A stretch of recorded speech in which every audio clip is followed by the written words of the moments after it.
मैंने फोन का रिसीवर उठाया और रंगा का नंबर मिलाया। कॉल उस वक्त भी उसी भारी आवाज वाले ने रिसीव की थी।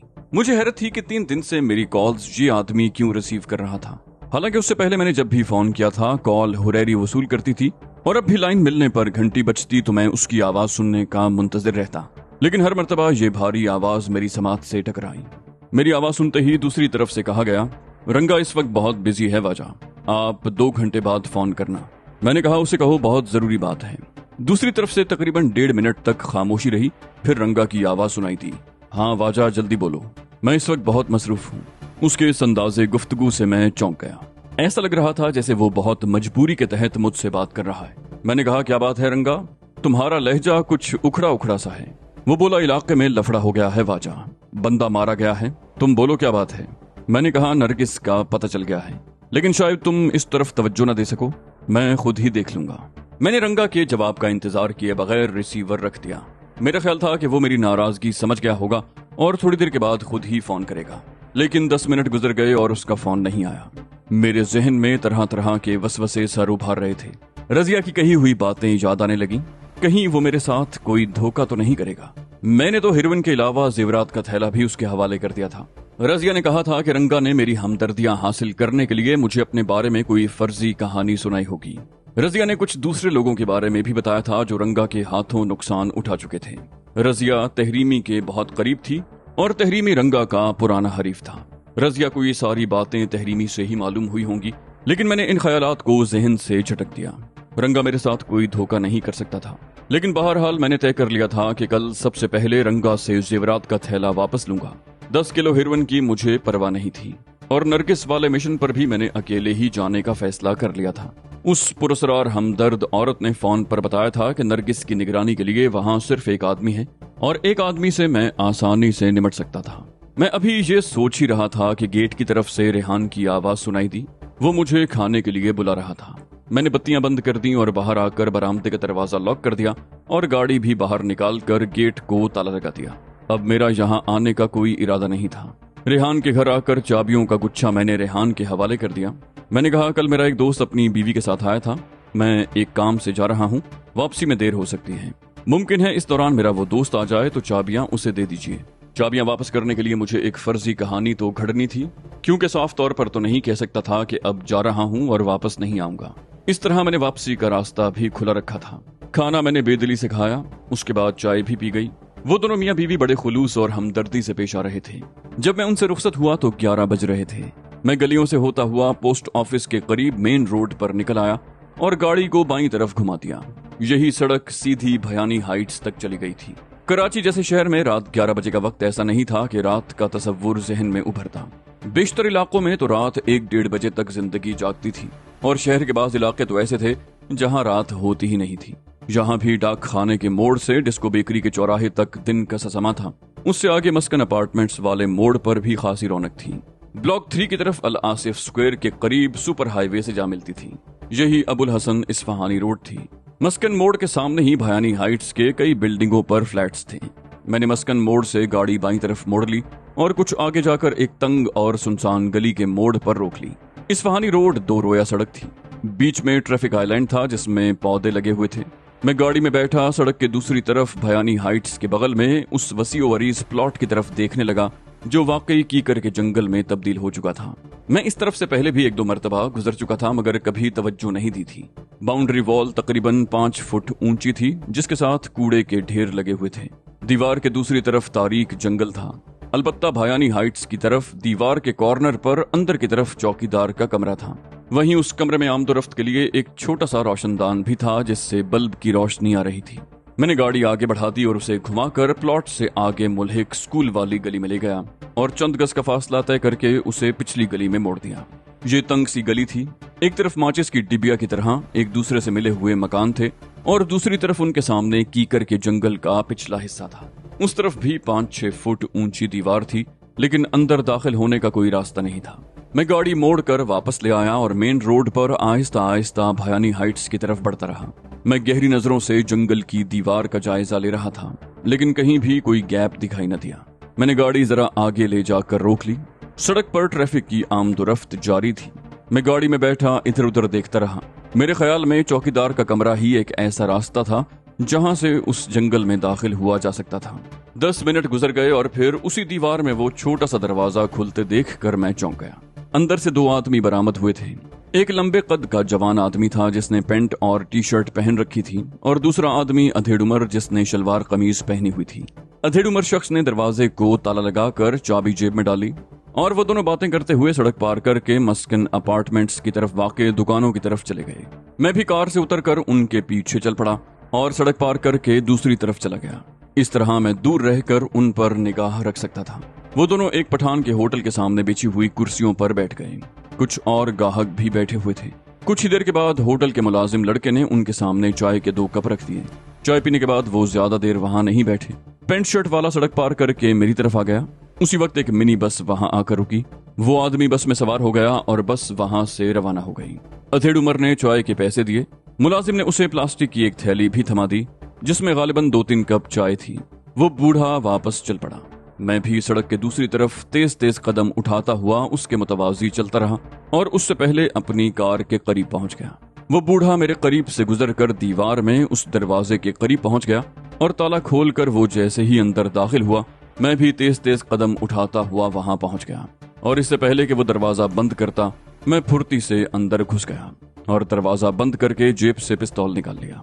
ये वही पिस्तौल था जो उस रात एयरपोर्ट से वापसी पर वैन के ड्राइवर अकरम ने मुझे दिया था। बूढ़े के मुंह से निकला, कौन हो तुम? मैंने होंठों पर उंगली रखी, कहा खामोश। मुंह से आवाज निकाली तो खोपड़ी उड़ा दूंगा। बूढ़े का चेहरा धुआं हो गया। मैंने बड़ी फुर्ती से दरवाजे का कुंडा चढ़ा दिया। मैंने बूढ़े के चेहरे पर नजरें जमाते हुए कहा, यहाँ कितने आदमी हैं? झूठ बोलने की कोशिश की तो जिंदा नहीं बचोगे। बूढ़ा हकलाया, कोई नहीं, मैं अकेला हूँ, देख लो। मैंने पूछा, ये चाय किसके लिए है, जबकि तुम तो खुद पी कर आए हो? उसका चेहरा खौफ की शिद्दत से धुआं हो रहा था। बोला, मैं अपने लिए लाया हूँ। मैंने इधर उधर देखा। कमरे के दूसरी तरफ भी एक दरवाजा था जो बंद था। मैंने कहा, वो आदमी कौन था जो यहाँ से गया है? बूढ़े ने कहा, मेरा भतीजा है, सरकारी दफ्तर में क्लर्क है, कभी कभी मुझे मिलने को आ जाता है। वो अपने खौफ पर काबू पाने की कोशिश कर रहा था। मैंने पूछा, जंगल के अंदर उस बंगले में औरत के साथ कितने आदमी हैं? बूढ़ा उछल पड़ा। उसकी आंखों में बेपनाह खौफ उभर आया। बोला, कोई नहीं साहब जी, जंगल में कोई बंगला नहीं है, वो वहां तो कोई नहीं है। बूढ़ा अब हौले हौले कांप रहा था। मेरा दिल तो चाहा कि उसके मुंह पर घूंसा मारकर 1-2 दांत बाहर निकाल दूं, लेकिन ये कमरा लबे सड़क था। उसकी चीख की आवाज सुनकर सड़क पर से गुजरने वाला कोई भी शख्स मुतवज्जे हो सकता था। मैंने आगे बढ़कर पिस्तौल की नाल उसकी कनपटी से लगा दी। वो अपने पैरों पर खड़ा नहीं रह सका और झिलंगा सी चारपाई पर गिर गया। मैंने एक पैर चारपाई की पट्टी पर रखा और पिस्तौल की नाल एक बार फिर उसकी कनपटी से लगा दी। अब अगर तुमने जबान नहीं खोली तो खोपड़ी उड़ा दूंगा। उसने हकलाते हुए एक हाथ उठाया। बोला, बताता हूँ, वहां सिर्फ एक आदमी है। ये चाय मैं उसी के लिए लाया था, वो चाय के लिए मेरा इंतजार कर रहा होगा। और फिर उसने बहुत सी बातें बता दी। उसके कहने के मुताबिक उस प्लॉट का मालिक एक बहुत बड़ा सेठ है जो यहाँ कभी नहीं आया। वो खुद हर महीने की 2 तारीख को तनख्वाह लेने के लिए उसके दफ्तर जाता है। एक आदमी ने उसे बड़ी रकम का लालच देकर चंद रोज के लिए जंगल के अंदर वाक़े वो बंगला इस्तेमाल करने पर आमादा कर लिया था और उसे यकीन दिलाया था कि किसी को पता नहीं चलेगा और उस पर भी कोई हर्फ नहीं आएगा। वो लोग 2 दिन पहले एक औरत को यहाँ लेकर आए थे। उससे 1 दिन पहले उन्होंने बंगले का फर्श वगैरह साफ कर दिया था। वो औरत को अय्याशी के लिए नहीं लाए थे। वो कैदी थी और बहुत खौफजदा थी। उस बूढ़े के कहने के मुताबिक एक आदमी सुबह से शाम तक और एक आदमी शाम से सुबह तक उस औरत की निगरानी करता था। उस औरत को बांध कर रखा जाता था।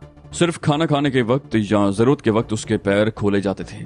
मैंने पूछा, उस बंगले का रास्ता किस तरफ से है? उसने अंदरूनी दरवाजे की तरफ इशारा किया। बोला, इस दरवाजे के दूसरी तरफ। ये खुदरो कीकर का जंगल है, हर तरफ कांटे ही कांटे हैं, लेकिन बंगले तक का रास्ता साफ है। मैंने उसका नाम पूछा और फिर कोने में पड़ी हुई एक रस्सी उठाकर उसके हाथ पैर पुश्त पर बांध दिए और मुंह में एक कपड़ा ठूसकर उस पर भी पट्टी बांध दी ताकि वो किसी तरह मुंह से कपड़ा निकाल कर चीखना न शुरू कर दे। चौकीदार को बांधने के बाद मैं एक बार फिर इधर उधर देखने लगा। चारपाई के नीचे लोहे का एक ट्रंक पड़ा हुआ था और 2 जोड़े पुराने जूतों के थे। कमरे के एक कोने में एक साल खूरदा सी छोटी मेज थी जिस पर मुख्तलिफ चीजें पड़ी हुई थी। उसके ऊपर दीवार पर एक आईना भी टंगा हुआ था। दरवाजे के करीब ही दीवार के साथ एक मटका भी रखा हुआ था। झिलंगा सी चारपाई पर तकिए के करीब एक टॉर्च भी रखी हुई थी। मैंने वो टॉर्च उठा ली और दूसरी तरफ का दरवाजा खोल कर बाहर निकल गया। उस तरफ गुंजान दरख्त और गहरी तारीकी थी। झींगरों और दीगर हशरातुल अर्ज की आवाजें बड़ा पुरस्रार तासुर दे रही थी। टॉर्च की रोशनी में मैंने पहले इधर उधर देखा और फिर मुझे वो पगडंडी सी नजर आ गई। वो कोई बाकायदा रास्ता नहीं था। आम दरख्त से झाड़ियां कुछ दब गई थीं। ऊपर और दाएं बाएं कुछ शाखें काट दी गई थीं। इस तरह की करके इन गुंजान दरख्तों के दरमियान इतना रास्ता बन गया था कि किसी कदर मोहतात होकर चला जा सकता था। मैं टॉर्च की रोशनी में आगे बढ़ता रहा। मेरे बाएं हाथ में टॉर्च थी और दाएं हाथ में पिस्तौल, जिसे मैंने कदरे पीछे रखा हुआ था। चारों तरफ आबादी के बीच में ये गुंजान जंगल बड़ा अजीब सा लग रहा था। तकरीबन 50 गज आगे जाकर मैं जैसे ही दाईं तरफ मुड़ा, मुझे वो मध्यम सी रोशनी नजर आ गई। उस बंगले में किसी जगह गालिबन केरोसिन जल रहा था। सूखी हुई शाखें और खुश्क झाड़ियां मेरे पैरों के नीचे दब रही थीं, जिससे चरचराहट की आवाजें पैदा हो रही थीं। एक गुर्राती हुई आवाज सुनकर मैं चौंक गया। कौन है वो? मैंने रुके बगैर आगे बढ़ते हुए कहा। मैं हूँ कलंदर, चाय लेकर आया हूँ। मैंने टॉर्च वाला हाथ आगे करके निकाल रखा था और उसका रुख सामने कर रखा था ताकि मैं खुद रोशनी के हाले से भी बचा रहूं। दरमियाने कद का वो शख्स बरामदे में खड़ा था। टॉर्च की रोशनी उसके जिस्म के नीचे वाले हिस्से पर पड़ी। उसके हाथ में पिस्तौल था। वो पिस्तौल जेब में रखता हुआ अंदर की तरफ मुड़ा। बोला, बहुत देर से इंतजार कर रहा था। मैं बरामदे से होता हुआ दरवाजे में दाखिल हो गया। ये बंगले का पुराना स्ट्रक्चर था और जाहिर है दरवाजों और खिड़कियों के पट वगैरह नहीं थे। ये हॉल कमरा था और रोशनी बाईं तरफ के एक कमरे से नजर आ रही थी। वो शख्स उस कमरे में गया था। मैं भी उसी तरफ बढ़ गया। वो शख्स कमरे के एक कोने में रखी हुई छोटी मेज पर झुका हुआ था। गालिबन कप उठा रहा था। उसकी पुश्त मेरी तरफ थी। इस तरह मुझे कमरे का जायजा लेने का मौका मिल गया। बहुत बड़ा कमरा था। एक दूसरे से फासले पर 2 चारपाइयां बिछी हुई थी। एक चारपाई खाली थी और दूसरी पर नरगिस थी। उसके दोनों पैर टखनों के करीब रस्सी से बंधे हुए थे, जबकि दोनों हाथ अलग अलग चारपाई की पट्टियों से बंधे हुए थे। उसके बाल बिखरे हुए थे और चेहरे और जिस्म के बाज हिस्सों पर खराशें थीं। उसके चेहरे पर खौफ और आंखों में बेपनाह वहशत थी। कमरे के पिछली तरफ कुशादा खिड़की की जगह थी। बाईं तरफ 2 ब्लॉक रखकर उन पर कूलर रखा हुआ था, जिसके ऊपर एक ग्लास भी था। मेज के करीब दीवार पर एक छोटा सा शेल्फ था, जिस पर केरोसिन लैंप रखा हुआ था। नरगिस की हालत देखकर मुझे अंदाजा हो गया कि उसके साथ क्या कुछ होता रहा है। वो उस वक्त जाग रही थी। पहले तो उसने मुझ पर तवज्जो न दी, लेकिन मेरे चेहरे पर नजर पड़ते ही चौंक सी गई। मैंने उसे खामोश रहने का इशारा किया। मेज पर झुका हुआ शख्स सीधा हो गया। बोला, तुम चाय कप्पों में डालो कलंदर, मैं इसे खोलता हूँ। और फिर जैसे ही वो मेरी तरफ मुड़ा, एकदम उछल पड़ा। कौन हो तुम? उसके चेहरे पर हवाइयां सी उड़ने लगी। मैंने गुर्रा कर कहा, तुम्हारी मौत। अपनी जगह से हरकत मत करना, वरना खोपड़ी उड़ा दूंगा। उस शख्स ने पतलून की जेब की तरफ हाथ बढ़ाना चाहा, लेकिन मैंने पिस्तौल से इशारा किया तो उसका हाथ रुक गया। मैंने तहक्कुमाना लहजे में कहा, उस तरफ दीवार के साथ खड़े हो जाओ। तुम्हारा मुंह दीवार की तरफ होना चाहिए और दोनों हाथ सर से ऊपर दीवार पर। उसने मेरे हुक्म की तामील करने में देर न लगाई। मैंने एक बार फिर इधर उधर देखा। मेज पर 2 सेब और उनके करीब एक छुरी रखी हुई थी। मैंने टॉर्च मेज पर रखकर पिस्तौल बाएं हाथ में पकड़ लिया और दाएं हाथ से छुरी उठाकर नरगिस वाली चारपाई के करीब आ गया और उसके हाथों की बंदिशें काटने लगा। दोनों हाथ खुलते ही नरगिस उठकर बैठ गई। मैंने छुरी उसके हवाले कर दी और वो पैरों पर बंधी हुई रस्सियां काटने लगी। मैं पिस्तौल दाएं हाथ में लेकर उस शख्स की तरफ मुतवज्जे हो गया। मेरे हुक्म पर वो शख्स मेरी तरफ मुड़ा। उसने दोनों हाथ अब भी सर से ऊपर उठा रखे थे। वो बोला, यहाँ आकर तुमने वाकई बहादुरी का सबूत दिया है, लेकिन तुम तहरीमी को नहीं जानते। अगर तुम इस लौंडिया को यहाँ से ले जाने में कामयाब हो भी गए तो तुम्हें कहीं भी छुपने की जगह नहीं मिलेगी। वो तुम्हें पाताल से भी ढूंढ निकालेगा। मैंने कहा, तहरीमी से तो मैं निमट लूंगा, पहले तुम्हारा बंदोबस्त तो कर लूं। और इससे पहले कि मैं कोई और कदम उठाता, एक गैर मुतवक्के सूरत हाल सामने आ गई। नरगिस ने अचानक ही चीखते हुए उस शख्स पर छुरी से हमला कर दिया। नरगिस अपने मकसद में कामयाब तो नहीं हो सकी, लेकिन उस शख्स को मौका मिल गया।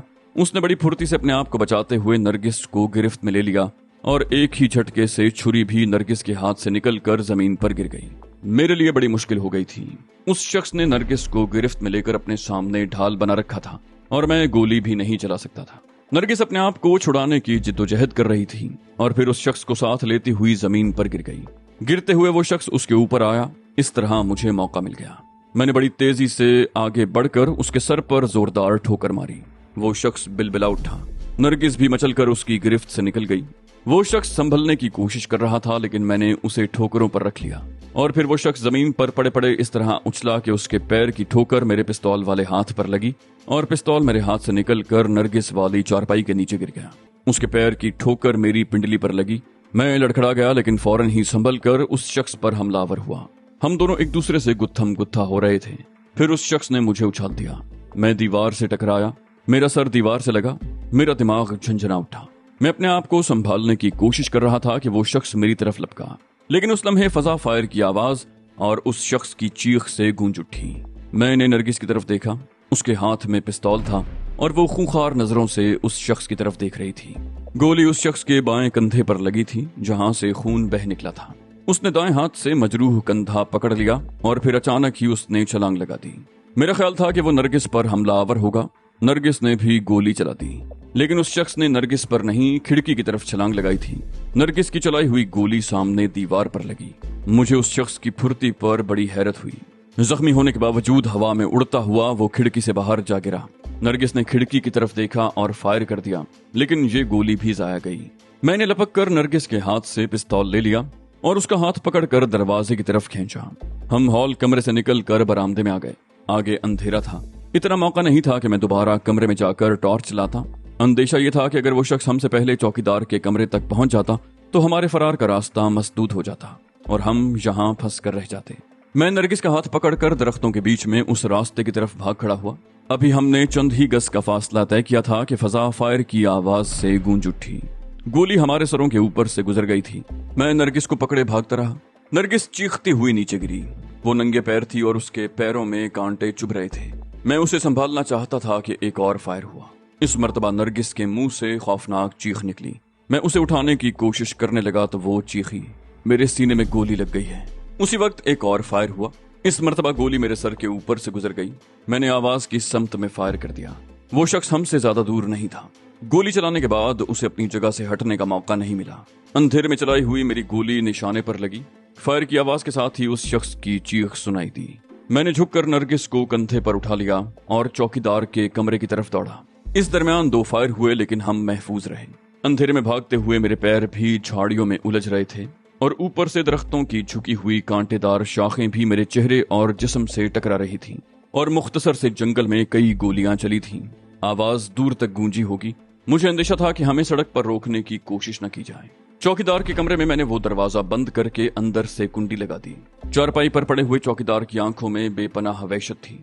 मैं उसकी तरफ तवज्जो दिए बगैर दूसरे दरवाजे की तरफ बढ़ गया। दरवाजा खोल कर बाहर झांका और तेजी से बाहर आ गया। अपनी कार तक पहुंचने में मुझे चंद सेकंड लगे।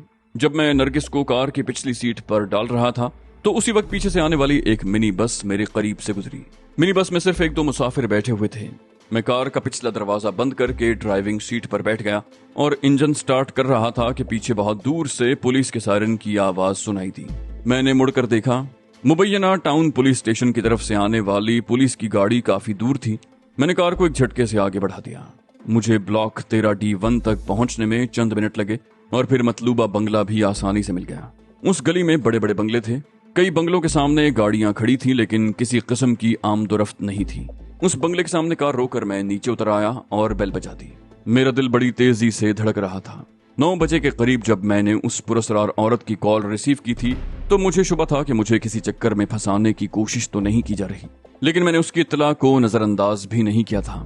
उसकी इत्तला दुरुस्त साबित हुई थी और मैं नरगिस को भी वहां से निकाल लाया था। लेकिन अब इस बंगले के सामने पहुंचकर मैं एक बार फिर उलझन में मुब्तला हो गया। अगर यहाँ गेट का ज़ेली दरवाजा खुला और मेरे ख्यालात मुंतशिर हो गए।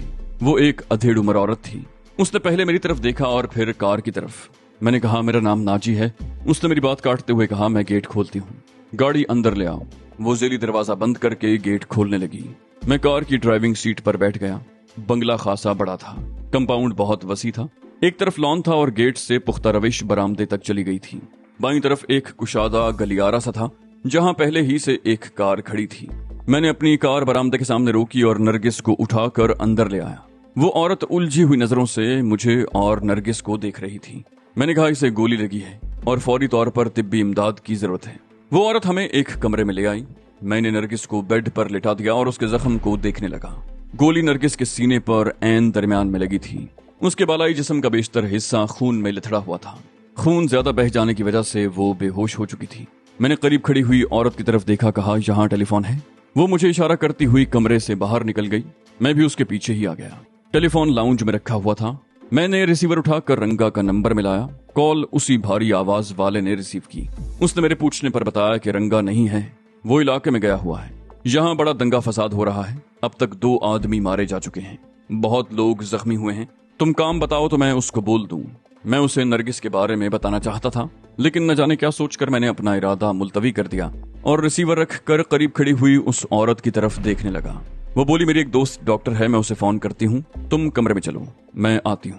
میں نرگس والے کمرے میں آ گیا۔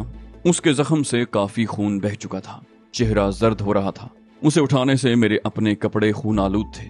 تقریباً 5 منٹ کے بعد وہ عورت بھی کمرے میں آ گئی۔ بولی ڈاکٹر کو یہاں آنے میں آدھا گھنٹہ لگے گا، اس وقت تک ہم اس کے لیے دعا کے سوا کچھ نہیں کر سکتے۔ میں نے پہلی بار توجہ سے اس عورت کی طرف دیکھا۔ اس کی عمر 35-40 کے درمیان ہوگی۔ اس نے اب تک میرے بارے میں کچھ نہیں پوچھا تھا اور نہ ہی یہ دریافت کیا تھا کہ نرگس کو گولی کیسے لگی۔ وہ کچھ دیر کبھی مجھے اور کبھی نرگس کو دیکھتی رہی اور پھر کچھ کہے بغیر کمرے سے چلی گئی۔ میں پلنگ کے قریب ایک کرسی پر بیٹھ گیا اور بے بسی سے نرگس کی طرف دیکھنے لگا۔ چند منٹ کے بعد وہ عورت واپس آ گئی۔ اس کے دونوں ہاتھوں میں چائے کے مگ تھے۔ اس نے ایک مگ میری طرف بڑھا دیا، بولی لو چائے پیو اور اپنے آپ کو سنبھالو۔ میں نے اس کے ہاتھ سے مگ لے لیا۔ وہ بھی ایک کرسی پر بیٹھ گئی۔ میرے چہرے پر کئی خراشیں تھیں جن میں جلن ہو رہی تھی، لیکن مجھے اپنی تکلیف سے زیادہ نرگس کا خیال تھا جو زندگی اور موت کی کشمکش میں مبتلا تھی۔ لیڈی ڈاکٹر تقریباً 1 گھنٹے کے بعد آئی۔ وہ اگرچہ سرجن تھی لیکن یہ کیس اس کے بس کا نہیں تھا۔ نرگس کے سینے سے گولی نکالنے کے لیے آپریشن کی ضرورت تھی اور یہاں آپریشن نہیں ہو سکتا تھا۔ اس نے کہا اسے آپریشن کے لیے ہسپتال لے جانا پڑے گا۔ مجھ سے پہلے وہ عورت بولی یہ ممکن نہیں ہے، جو کچھ کرنا ہے یہیں پر کرو۔ لیڈی ڈاکٹر نے کہا یہاں اس کی زندگی کی ضمانت نہیں دی جا سکتی، لیکن بہرحال گولی نکالنے کی کوشش کرتی ہوں۔ لوکل اینستھیزیا دے کر تقریباً 1 گھنٹے کی کوشش سے وہ نرگس کے سینے میں پیوست گولی نکالنے میں کامیاب ہو گئی۔ بولی اگلے 12 گھنٹے بہت اہم ہیں، اگر یہ 12 گھنٹے نکال لیے تو پھر اس کے لیے کوئی خطرہ نہیں ہوگا۔ خون بہت ضائع ہو چکا ہے، اسے خون بھی دینا بہت ضروری ہے، میں کوشش کرتی ہوں اگر بندوبست ہو جائے۔ اس نے ایک سرنج میں چند سی خون محفوظ کر لیا اور وہاں سے رخصت ہو گئی۔ اس وقت 2 بج چکے تھے۔ اس کی واپسی 3:30 بجے کے قریب ہوئی۔ اس نے ایک مخصوص ساخت کے بیگ میں سے خون کی ایک تھیلی نکالی، بیگ فریج میں رکھ دیا اور نرگس کو خون لگانے لگی۔ خون کی تھیلی ٹانگنے کے لیے سٹینڈ نہیں تھا، تھیلی بیڈ کے ساتھ والی کھڑکی کی گرل سے باندھ دی۔ ڈاکٹر تقریباً 15 منٹ تک ٹیوب میں خون کے بہاؤ کا جائزہ لیتی رہی، پھر اپنا بیگ سنبھالتے ہوئے بولی یہ بوتل کم از کم 4 گھنٹوں تک چلے گی، میں صبح 7 بجے آ کر دیکھوں گی، اس دوران ایسی ویسی بات ہو تو مجھے فون کر دینا۔ لیڈی ڈاکٹر کے جانے کے بعد ہم دونوں نرگس والے کمرے میں آ گئے اور تقریباً آدھا گھنٹہ خاموش بیٹھے، کبھی نرگس کو اور کبھی ایک دوسرے کو دیکھتے رہے۔ پھر وہ عورت مجھے اشارہ کرتے ہوئے اٹھ گئی۔ ہم دوسرے کمرے میں آ گئے۔ یہ ایک شاندار بیڈ روم تھا۔ شیشے کے دروازے والی ایک الماری میں مردانہ کپڑے تھے۔ اس نے ایک دروازے کی طرف اشارہ کرتے ہوئے کہا وہ باتھ روم ہے، نہا کر کپڑے بدل لو، کپڑے تمہیں فٹ آ جائیں گے۔ خون آلود کپڑے اتار کر باتھ روم میں ہی ایک طرف ڈال دینا اور یہ لوشن رکھا ہے، چہرے اور جسم پر، دوسری جگہ خراشوں پر لگا لینا۔ وہ کمرے سے باہر چلی گئی۔ میں نے دروازہ بند کر دیا اور الماری کھول کر کپڑوں کا جائزہ لیا۔ پھر میں نے شلوار قمیض کا ایک جوڑا نکال لیا اور باتھ روم میں چلا گیا۔ آئینے میں جائزہ لیا تو پتہ چلا کہ چہرے اور گردن پر کانٹوں سے لاتعداد خراشیں تھیں، بازوؤں پر بھی جگہ جگہ خراشیں تھیں جن میں جلن ہو رہی تھی۔ میں نے نہا کر خراشوں پر لوشن لگایا تو ٹھنڈک سی پڑ گئی۔ میں نے کپڑے پہنے اور باہر آ گیا۔ وہ عورت لاؤنج میں بیٹھی ہوئی تھی۔ نرگس والے کمرے کا دروازہ کھلا ہوا تھا اور نرگس کا بیڈ وہاں سے نظر آ رہا تھا۔ میں بھی اس عورت کے سامنے دوسرے صوفے پر بیٹھ گیا۔ اس کا نام تابندہ تھا۔ وہ بیوہ تھی۔ 3 سال پہلے یورپ کے کاروباری دورے کے دوران ایک ہوائی حادثے میں اس کے شوہر کا انتقال ہو گیا تھا۔ اس کا امپورٹ ایکسپورٹ کا بزنس تھا۔ دنیا کے مختلف ممالک سے کنزیومر آئٹمز درآمد کیے جاتے تھے اور یہاں سے بھی ایسی اشیاء ایکسپورٹ کی جاتی تھی جن میں خاصا منافع مل جاتا تھا۔